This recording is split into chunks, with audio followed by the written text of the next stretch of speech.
Ito yung Christmas tree na masasabi kong magandang quality, kayang sumabay sa mga quality ng nabibili natin sa mall, pero malayong-malayo yung presyo dahil mura nga lang ito. Kitang-kita na natin kung gaano kakapal ang texture. Maganda na yung quality dahil PVC at kahit gantuin natin yan, walang natatanggal ng mga branches. Magandang i-decorate dahil PVC, lahat ng branches ay meron na siyang wire kaya twistable.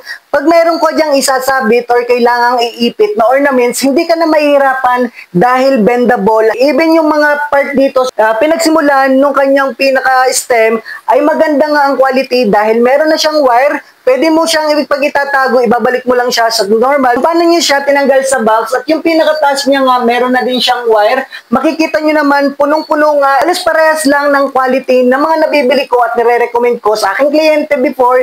Pero ngayon, nakakita ko ng same quality. Ganito yung stand, bakal na bakal, pati yung katawan, bakal na. Kaya matibay talaga. At kitang-kita rin natin dun sa mga branches na marami talagang mga branch. Kaya hindi mo na kailangan mag-provide ng mga fillers para mapuno yan dahil dito pa lang sa mga branches na to na PVC ay garantisado na makapal na nga yan. Kung i-decorate mo nga siya, konti na lang yung ornaments na kailangan mong ilagay. Bukod nga sa 7 feet, meron ko diyang pwedeng ma-check out na 5 feet, 6 feet, 7 feet. Iba't iba yung presyo, mababa na yung presyo niyan. Kaya kung gusto mo ng ganitong quality na sumasabay sa mga quality na mabibili natin sa mall, ilalagay ko na lang yung link sa may comment section or sa may yellow basket.